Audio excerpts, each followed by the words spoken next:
Investors are pulling out of big construction projects, and some engineers are considering taking their skills elsewhere as armed gangs violently disrupt construction projects. The so-called construction mafia wants jobs and a 30% stake in building contracts in the name of radical economic transformation. The violence and intimidation has led to some major projects in the Eastern and Western Cape being abandoned. Worried stakeholders have now written to President Cyril Ramaphosa asking for urgent government intervention. Can there be any justification for the violent demand for jobs and contracts? Tonight, we talk to Bonke Simelane, the Vice President of the South African Council for the Project and Construction Management Professions. And we also have Robert Ndlela, the Secretary General of the Federation for Radical Economic Transformation, whose members are allegedly involved in the violence. Gentlemen, good evening and welcome to you. Mr. Bonke Simelane, are these allegations true? Good evening, Tim. Good evening, Mr. Ndlela. Thank you for the opportunity, Tim. I think you would have seen over the last, week and a half, there has been saturation coverage of, by the media of all the incidents of violence and disruptions on construction sites that have been reported. Yes, we're not aware of the exact number, but there have been a few high-profile projects from which all the reports have then stemmed, and all the correspondence and letters that have been written by different formations to various cabinet ministers, the government. And yes, to your question, there can be no justification for the level of violence and intimidation and destruction of property that has been witnessed. However, there is, I think, and it is an indication of a dissatisfaction somewhere, either in terms of lack of access to opportunities, lack of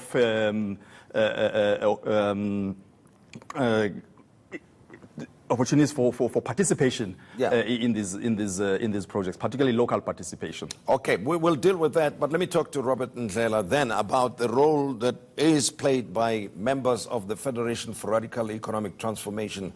Surely violence is not the way to go, Mr. Ndlela, if you want to be in business. And of course, people who are involved in construction and in major infrastructure projects are presumed to be professionals and not criminals. Mr. Modise, greetings to you and our viewers at large. Welcome. Thanks once again for giving us this opportunity. Thanks, Bob. Yeah, maybe to start with, I must start by saying the FRET, which is the Federation for Radical Economic Transformation, to which I am the Secretary General, is playing quite a major role in bringing about the order. I'm glad because when Mr. Simelane was doing his opening remarks, he spoke about the incidents taking place in the Eastern Cape and in the Western Cape. On the other hand, today you are speaking to us as Fred. So maybe we shall start by asking the question of what did we do differently in KZN so that we see such a decline in terms of the invasions we are talking about. That is the first part. But having said that, Tim, we must also say that now Fred is making inroads into different provinces. You talk about the Eastern Cape. Already now, we're engaging different communities in the Eastern Cape, in the Western Cape, Gauteng province, and in other areas. Because what we have done, Tim, is to say it is correct that transformation must happen, and we cannot be apologetic, Tim, of calling for a radical economic transformation, because in simple terms, we say the majority of our people shall be given an opportunity to play a role in the mainstream economic activities of our country. But be that as it may, that must still happen within the ambit of the law. That is our position as the Federation for Radical Economic Transformation. Sure. And it is so interesting that already we are doing something, Tim, towards addressing that. Maybe if you may allow me to quickly make this point. Today was the last day of a 2-day summit for Radical Economic Transformation. So it was coined Radical Economic Transformation Summit, which was convened by the KwaZulu-Natal provincial government with a sole purpose of addressing exactly the very same issues we are talking about today. Already, in terms of the government intervention, there is something that the KwaZulu-Natal government is doing, and we hope also that other provinces will definitely follow suit. Let me interrupt you there for a moment. And making sure that... Sure. And I understand, and yes. I appreciate that you are engaging with the authorities on this matter. But is it true that some of your members have disrupted projects in KZN, demanding 30% of all construction jobs be given to the members? Obviously, there are costs attached to this. And, we have made the point that some investors are running away or abandoning these projects, and that engineers are refusing to work on these projects because of the threats that they face. Yes, maybe again, Tim, to start with, you will acknowledge that this week the CEO of SAFSEC made it very clear. In fact, he even commended Fred for the role that it continuing to play in terms of bringing about order and stability in the sector. That is one. But two, a federation, it has got 6,200 members nationwide. Obviously, majority of them are here in KwaZulu-Natal, in Durban to be precise. But again, I must say, those who affiliate to federation, they are definitely now no longer employing those tactics of invading sites. But I must say that before the formation of FRED, and before some of these forums joined FRED, they used to get involved in such, but that is no longer a case. What happened early this year, or rather let me say in November 2018, that is last year, we had a very progressive engagement with different investors, with different major developers in KZN, whereby we had some sort of a roundtable discussion, trying to look at ways and means through which we can try and deal with these issues. And such an engagement, Tim, was so successful. Let me just single out one project that is taking place here in Durban. That is Oceans Umhlanga, which is driven by Mr. Vivian Reddy. I'm sure you will find out that on your records there were serious issues between the forums, communities, and the project itself. But ever since Fred intervened, now that is a thing of the past. So I'm trying to say, when you talk about investors and investor confidence, the role that we continue playing as Fred is so fundamental, because wherever we operate, we really do turn things around the team. Even in Gauteng province, let me just briefly tell you about what we did in Gauteng. In Gauteng, there were serious issues around the rollout of fiber optic project. There were so many invasions there as well. Ever since we were called to come in and intervene, we really provided some sort of solutions, because what we do at FRED, we don't say you are wrong, you are right, but we always come up with solutions which seek to address the challenges that we're all facing, including the question of investor confidence. So where we operate as FRED, investors are happy, they are coming back. Thank you very much, Robert, for that. But Bonke Simelane, do we need these organizations or individuals to have to resort to these methods if we have organizations such as yours, South African Council for the Project and Construction Management Professions? That is one part. Number two is, what is the damage, if any, caused to infrastructure projects throughout the country? Tim, there are many formations in the industry, and some are employer associations. So you find that you have Master Builder South Africa, you have the South African Forum for Civil Engineering Contractors, you have the Black Business Council in the built environment.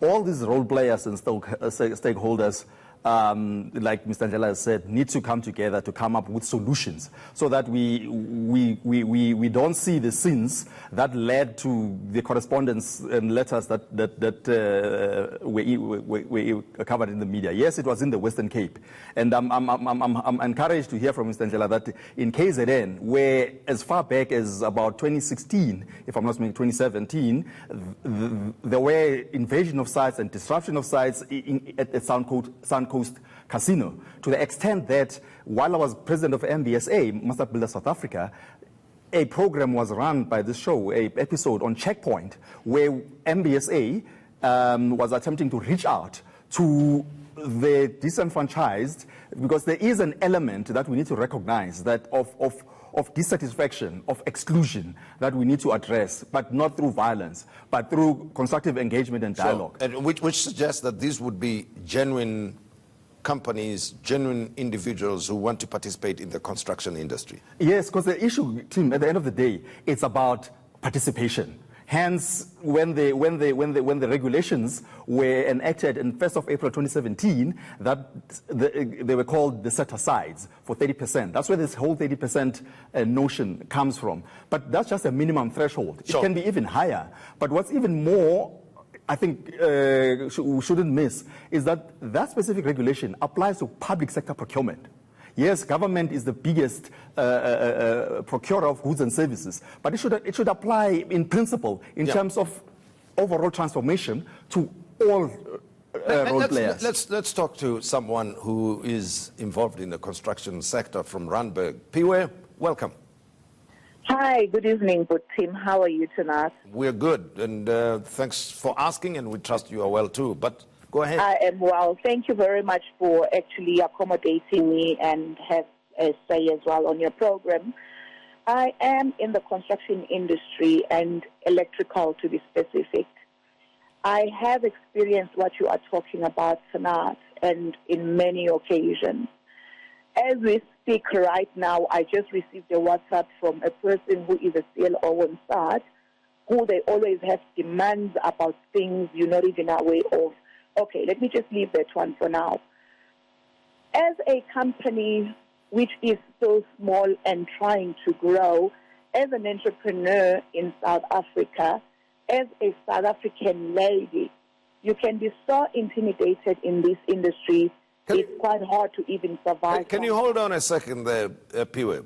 Because I want to put this question to Mr. Robert Ndlela there in Devon Studios, as well as Bonke here. The 30% that's been demanded, it's demanded from who? From everybody who's got a project, or what is the point of the 30%? Is it for transformation purposes, or is it just a point of saying there is a group that must be given 30% share anyway? Doesn't matter who's working on who owns the project, who's funding the project, who's working on the project. Can you please explain that? Okay, no, thanks, Tim. Just quickly to address that part. There is something called a CPG, which is Contractor Participation Goal. In the main, most of our projects which are rolled out by government, they come out with that a specification to say 30% of the work. That is a minimum, Tim. A minimum of 30% shall be given to the local emerging contractors.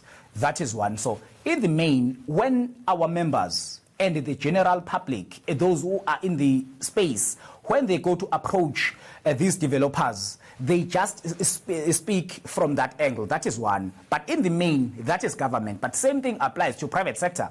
Yeah. I mean, as much as there are no clear regulations in terms of private sector. Just for a moment, because this call is very worrying for any reasonable person in South Africa to say, if we are talking about transformation, here is a woman, black woman, who's just been awarded this business, the project, she's working on it, and somebody pitches up, threatens violence, and says, I want 30% from you. Is that how the rules work? Well, no. Yeah? No, that's not how the rules work. Yeah. The genesis of the 30%, Pratim, was an attempt by government specifically to make it mandatory for all public sector infrastructure procurement expenditure to have a minimum of 30% set aside. That goes to certain designated beneficiaries. It's quite specific about who those beneficiaries need to be in terms of a particular profile. So that when documents, like Mr. Ndlela says, in terms of contract participation goals, go out, I'm awarded a project, but the project has a specific requirement of a contract participation goal of a 30% black women-owned businesses, youth-owned businesses, military veterans, and all those. But what then happens, Tim, is that there is for lack of a better word, a criminal element that then hijacks the process and rocks up on a construction site, and with a sense of entitlement and demanding participation and not respecting the rules of procurement and the rule of law of the country. Hence we cannot conduct business in an environment of lawlessness. Well, she's still with us then. Advise her. What must she do? As she says, she's just received an SMS or WhatsApp message saying, please give us 30%. Robert, can you advise her? What must she do then? Because many people would understand this discussion to mean that there's 30%. All you need to do is to threaten violence and you must be given a cut in the project. Well, to start with, Tim, as friends, we are quite flabbergasted to hear what the good lady is saying, because as my colleague Mr. Smilane correctly put it, that is nothing else but criminality. More especially if this is women, because she forms part of that designated group in terms of who must benefit out of this minimum of 30%. I'm not sure whether was she the main contractor or she went in there as a subcontractor, whatever, but still, that cannot be justifiable, apart from reporting the matter to the police. But I mean, look at as Fred, because what we do as Federation, wherever we hear of such incidents, we don't send anyone to go and intervene. We go there ourselves, simply because we have our own mechanism as Federation, which has worked in different parts of the province of KwaZulu-Natal, now in pockets in other provinces. It is working again in her specific case. This is going to work. So through you and I mean the team behind the scenes, we'll appreciate to get her contact details so that we can intervene specifically. But I must say, Tim, that what I'm saying now is just an interim intervention. And a quick question, coming forward. Quick question as we conclude. I think a lot of people are baffled that the police seem to be inactive or looking the other way when it comes to this problem, to the extent, Bonke, a very brief response from you, that you are even appealing to the president to do something about it. But Tim, I think for me there's two things. There's law and order, but there's also the issue that I think the industry needs to also look at itself in terms of coming up with concrete solutions.